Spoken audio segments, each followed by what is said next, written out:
చాలా బాగుంది. అది ఎట్లుందంటే మా RRR సినిమాలో మన బైక్ మీద బుల్లెట్ మీద వస్తుంది కదా, అది యాక్షన్ కూడా ఉంది. ఇంకోటి ఏంటంటే మా గబ్బర్ సింగ్ సినిమాలో మన గుర్రమీన ఒక వస్తారు, అది కూడా చాలా బాగుంది. ఎందుకంటే మన megastar Chiranjeevi white shirt dark pant, మన మెగాస్టార్ లుక్ ఒక లెవెల్ ఉంటుంది. సో అది అందులో ఒక సాంగ్ లో వెంకీ మామ చిరంజీవి గారు ఒక పాట ఉంది కదా, సో అది ఎలా అనిపించింది? చాలా బాగుంది ఆ సాంగ్ చాలా, ఎందుకంటే వాళ్ళు ఇద్దరు కలిసి చేసి కాబట్టి మన మెగాస్టార్ విక్టర్ వెంకటేష్ ఇద్దరు తీసారు. సాంగ్ చాలా బాగుంది. ఇంకోటి నయనతార నటించింది కదా, ఆ సాంగ్ కూడా చాలా బాగుంది. ఈ ప్రసాద్ సాంగ్ ఎలా అనిపించింది? చెప్తున్నా కదా, చాలా బాగుంది Prasad. So block buster hit Pushpa records break చేస్తుంది అంటారా? పుష్ప 2 అంటే ఇది మన సుకుమార్ నటించింది. పుష్ప 2 అది ఇండియన్ సినిమా. మన ప్రశాంత్ నీలో తీసిన KGF 1 KGF 2 ఆ సినిమా అది ప్యాన్ ఇండియా సినిమా అయిపోయింది. ఇంకోటి మన ప్రభాస్ కానీ రామ్ చరణ్ కానీ వరుసగా ఉన్నాయి కదా, ఇప్పుడు రాజా సాబ్ కూడా ఉంది, చిరంజీవి గారిది ఉంది, ఇంకా రవితేజ వరుసగా ఉన్నాయి. సో ఇవన్నీ మూవీలో ఏ మూవీ బ్లాక్ బస్టర్ హిట్ అంటే పుష్ప 2 మూవీ బ్రేక్స్ చేస్తారు అనుకుంటున్నా? నా ఒపీనియన్ ప్రకారం చెప్తున్నా, ఇప్పుడు ఈ సంక్రాంతికి హిట్ అయ్యే సినిమా ఇది. మన సినిమా మాత్రం 3 అక్షరాలు ఉంటుంది. ఈ మనశంకర్ వస్తుంది అది 10 అక్షరాలు ఉంది సినిమా. అది చెప్పడానికే రాస్తారు కదా. ఓకే, ఇది ఒకటి హిట్ అవుతుంది. నెక్స్ట్ ప్రభాస్ ఉంది స్పీడ్, ఆ లుక్ సంక్రాంతికి రాజ్యసభ స్పిరిట్ తర్వాత ఎప్పుడో ఉందిలే షూట్ జరుగుతుంది. అయితే పర్లేదు, కొంచెం అరుంధతి సినిమా లెక్క ఉంది, కొంచెం భయంకరంగా, కొంచెం రాక్షసంగా, హర్రర్గా కొంచెం చాలా డేంజర్ ఉంది సినిమా. సో అందులో ప్రభాస్ లుక్స్ ఎలా ఉన్నాయి అంటే పోస్టర్ రిలీజ్ చేశారు స్పిరిట్ ది, సో మీకు ఎలా అనిపించింది ఆ లుక్ చూస్తేనే చాలా మంది భయపడరు. అనే బాడీ అది ఒక బండరాయి లెక్క ఉంది. ఏమన్నా బాడీ ఏదే స్పిరిట్ చెప్తున్నాను మరి, అది చెప్తున్నా. ఆమె అడిగింది అది స్పిరిట్ నేను అడిగింది, మరి నేను చెప్పా అదే అక్క. సరే కొట్టుకోగానే చిరంజీవి గారు లుక్ ఎలా అనిపించింది డార్లింగ్? ఇందులో చాలా స్టైలిష్ గా ఉన్నాడు, చాలా బాగుంది హీరో ట్రైలర్ లో. ఇది మనం వరశంకర్ ప్రసాద్ అదే అయితే అదిరిపోయింది. ఒక లెవెల్ లో ఉంటాను అనుకుంటున్నా. ఈ సినిమా మాత్రం హిట్ అయిపోయింది సంక్రాంతికి, చాలా బాగుంది. వెంకటేశ్వర క్యారెక్టర్ ఎలా ఉంటుందని నువ్వు అనుకుంటున్నావు? వెంకటేశ్వర క్యారెక్టర్ చాలా బాగుంది. మా ఇది రవిపూడి మాత్రం కొంచెం టైం తీసుకొని కథ కానీ స్టోరీ కానీ ఒక క్లైమాక్స్ కానీ సినిమా హిట్ అవ్వాలి. ప్రతి ఏ సినిమా ఇచ్చినా హిట్ అవ్వాలని వాడు కొంచెం కంటెంట్ తో చాలా టైం తీసుకొని కథ రాసిండు. చాలా బాగుంది, చాలా హిట్ అవుతుంది. మన సంక్రాంతికి ఏ సినిమా వెళ్ళాలనుకుంటున్నాం? నేను ఇదే మన చిరంజీవి గారిదా? చిరంజీవి గారిది వెళ్తా. వెంకటేష్ చిరంజీవి ఆ సినిమాకి వెళ్తా పక్క, అందులో డౌట్ లేదు. Okay, thank you.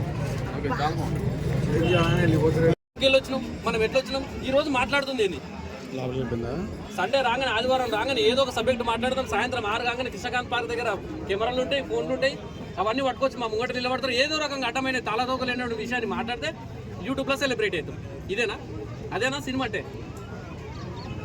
అజ్ఞానులు, సంస్కారం లేనటువంటి వ్యక్తులు, చదువు లేనటువంటి వ్యక్తులు వచ్చి మేము సెలబ్రిటీల కింద చెప్తే, అదే కృష్ణకాంత్ పార్క్ దగ్గర అన్నపూర్ణ స్టూడియో చుట్టూ, రామనాయుడు స్టూడియో చుట్టూ, రామోజీ ఫిలిం చుట్టూ చిన్న చిన్న ఆఫీసుల చుట్టూ నాకు ఆఫర్ కావాలి, కొంచెం దయచేసి నా టాలెంట్ను గుర్తించండి అని చెప్పి ఉన్న బట్టలను ఇస్త్రీ చేసుకొని ముఖాన్ని రాసిందే రాసి తీసుకొని వచ్చి ఆఫీసుల కొంటి ఆకలితోటి అలమటించుకుంటూ తిరుగుతున్న పరిస్థితి ఏంది? లక్షల రూపాయలు అమ్ముకొని, అప్పులు చేసి, ఇంటి దగ్గర ఉన్నటువంటి వస్తువులు అమ్ముకొని, భార్య పిల్లల్ని ఇచ్చిపెట్టి ఇంత దూరం వచ్చి కెమెరా అంటూ కొనుక్కొని దాని మీద షార్ట్ ఫిలిం తీద్దామంటే 2000 3000 ఆర్టిస్టులు అడుగుతుంటారు. ఏది లేనటువంటి వ్యక్తులు ఓన్లీ పిచ్చి వీడియోలో ఫోన్ పట్టుకొని అవులో వీడియోలు, పిచ్చి వీడియోలు చేసుకుంటా ఫేమస్ అయ్యి తలదోగలైన విషయాలు మాట్లాడుకుంటా కాంట్రవర్సీస్కి వెళ్ళి ఫేమస్ అయ్యి, నేను సినిమా ఈ షార్ట్ ఫిలింలో వేయాలంటే 2000 రూపాయలు కావాలి మాకు. మీరు నేను ఒకరు మీ షార్ట్ ఏంది బ్రదర్? ఎవరిని ఎంకరేజ్ చేస్తారు? ఏది టాలెంట్? పిక్చర్లో లేక తిరుగుతురాయ్యా ఆర్టిస్టులు. అన్నం లేదయ్యా, చచ్చిపోయిరాయ్యా కొంతమంది ఆర్టిస్టులు. డాన్సర్స్ 500 నుంచి 2000 రూపాయలు నెలకు ఫీజు కట్టలేక డాన్స్ టీవీలలో చూసుకొని డాన్స్ నేర్చుకున్న కళాకారులు ఉన్నారయ్యా. వాళ్ళకి అవకాశాలు లేవు. తీసుకున్న వాళ్ళు కూడా సెన్స్లెస్ పీపుల్సే కదన్నా, అవుతారు డైరెక్టర్ కానీ ప్రొడ్యూసర్ కానీ. ఇక్కడ ఏం జరుగుతుందంటే సోదరా, నువ్వు ఫేమ్ అయినావు, వాళ్ళకి కావాల్సింది కూడా నిన్ను వాడుకొని ఇంకో ప్రాజెక్ట్ వాళ్ళ లైఫ్ లాంగ్ ఉండడు. దయచేసి 2 రోజుల్లో ఫేమ్ అయినాడు ఉండడు. ఒక 3 days క్రితం బ్రదర్, నేను ఎంత బాధతో చెప్తున్నట్టే, నేను నిజంగా ఆ విషయం మీద ఎంత దూరం రావాల్సి వచ్చింది. ఒక సినిమా తీయాలంటే ప్రొడ్యూసర్లు ఎంతమంది కాళ్ళు మొక్కాలి, ఎంతమంది ప్రొడ్యూసర్ల చుట్టూ తిరగాలి, ఎన్ని నిద్రలు లేని రాత్రులు గడుపుతూ మన కాన్సెప్ట్ రాసుకోవాలి, ఎన్ని రోజులు ఉపవాసం ఉంటూ మనం సినిమా యొక్క కాన్సెప్ట్ను రాసుకుంటాము. 55 నుంచి 60 సీన్లు మనం రాసుకుంటామంటే మన కష్టం ఎంత ఉంటుంది అన్న.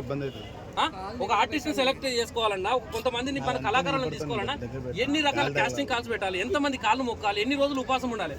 అంత సినిమా తీసుకొని వచ్చి ఒక మతి స్థిమితం లేనటువంటి ఒక వ్యక్తి ద్వారా ఇది మాది రిలీజ్ చేయండి, జర మా సినిమా ప్రమోట్ చేయండి అన్నారు.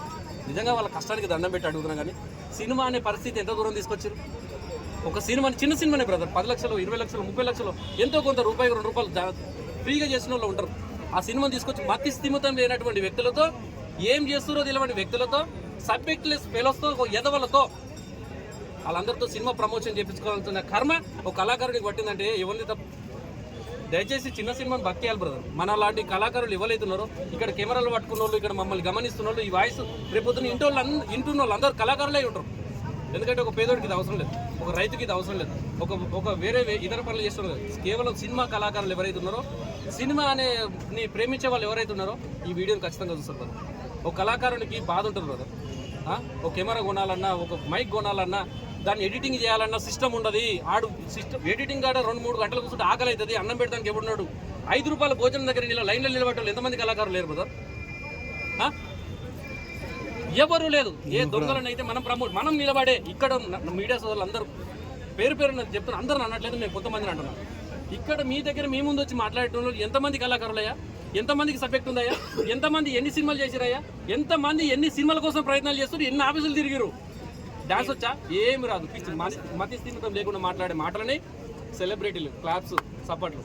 అసలు నిజమైన కళాకారులు లేరు. మరి ఎంతగానం తిరుగుతారు, ఎంతగానము కొట్టుకుంటున్నారు. పిక్చర్లో లేక కృష్ణనగర్ చుట్టూ తిరుగుతున్నారా? యూసఫ్ కూడా ఊర్లలో ఆస్తులు అమ్ముకొని వచ్చి పిల్లల్ని విడిచిపెట్టి వచ్చి ఉపవాసం వండుకో 5 రూపాయల భోజనం దగ్గర లైన్లో నిలబడుతున్నారు మన కళాకారులు.